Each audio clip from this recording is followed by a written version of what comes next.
Tonight, the state mourning the sudden death of a Connecticut state trooper, Aaron Pelletier, hit and killed on I-84 during a routine traffic stop on Thursday. Police said the driver took off after the crash. He was arrested a short time later. Our team coverage starts with News 8's investigative reporter, Jeff Dedarian. Jeff. Ann and Darren, we're live outside the Della Vecchia funeral home. This is the town where Trooper Pelletier lived. Earlier today, young people, old people, friends, strangers, retired officers, all here behind me to pay their respects to a man who died in the line of duty. In the warm sun, the sidewalks were silent.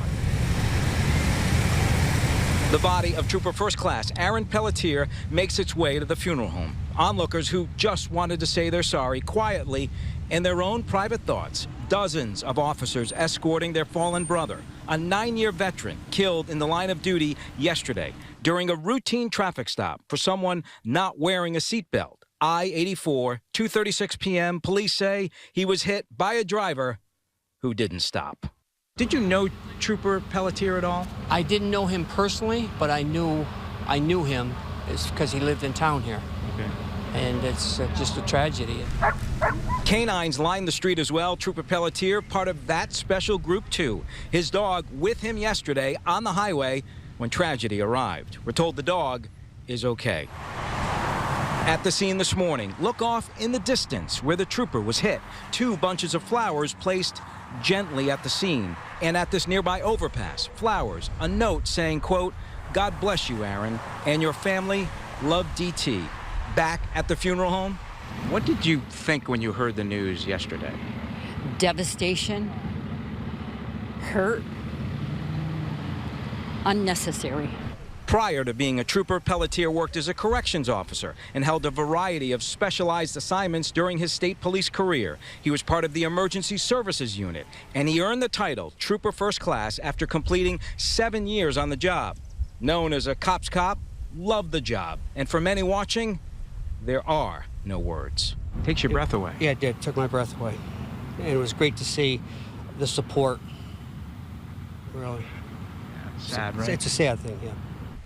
A salute, one of many, in the coming days as a town and an entire state police force says goodbye and thank you. Back here live now. The picture's live within the last 30 minutes or so. That state police SUV, the picture you see in the front, the picture on the side of the vehicle, near the passenger door, near the rear door, I should say, was placed there. We do believe that was from the family. We, of course, did not approach them. We did not want to violate their privacy at all. We gave them their time and their space, but we do believe that was placed there by the family in memory of Trooper Pelletier. We told you off the top we have triple team coverage. Let's continue that now. We go live to my colleague Tina Detel. Tina? Well, thank you so much, Jeff. We are here along Route 10, Queen Street in Southington, which is not too far from I-84 where this tragedy happened. Now today, as you reported, Trooper First Class Aaron Pelletier was brought back home. But it's certainly not the way anyone wanted it. It's absolutely heartbreaking. You know, you get chills through your whole body. It's, seeing it right in front of you. Kayla Stanchfield came to her friend's restaurant, Asiago's on Route 10 in Southington, to view the procession of state troopers and police officers escorting Trooper First Class Aaron Pelletier to the funeral home in his hometown. Her father is a police officer in Waterbury. I feel every piece of it. I feel for his family, and it just hits way too close to home. As it does for many in this tight-knit community. Aaron grew up in Southington. He played football with my boys, graduated with my son. Lisa Gemmel manages Leaps and Bones, which for the next 4 weeks is collecting donations at its 3 locations and online for the Pelletiers. Very nice guy and, local guy. So it's nice to try to help out the family. Him and his family reside right down the road from where I live. Last night, Robert Cugliari watched state troopers and police officers arrive at the Pelletier home, while at his restaurant, staff and customers watched the tragedy unfold. Having it on the TV and stuff, it's just very sad, very quiet. It's a great shame. It's a great loss to Southington. Lysander Casnellari came out of his barbershop to view the procession.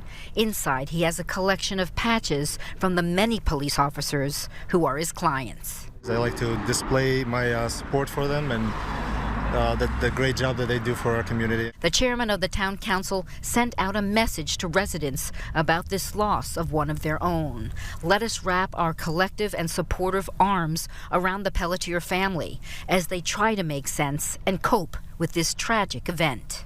The chairman of the town council also invited residents to join them in a moment of silence at 2:36 p.m. on Monday, June 3rd, as a tribute of respect and solidarity. It's very sad, especially since, he has 2 young sons.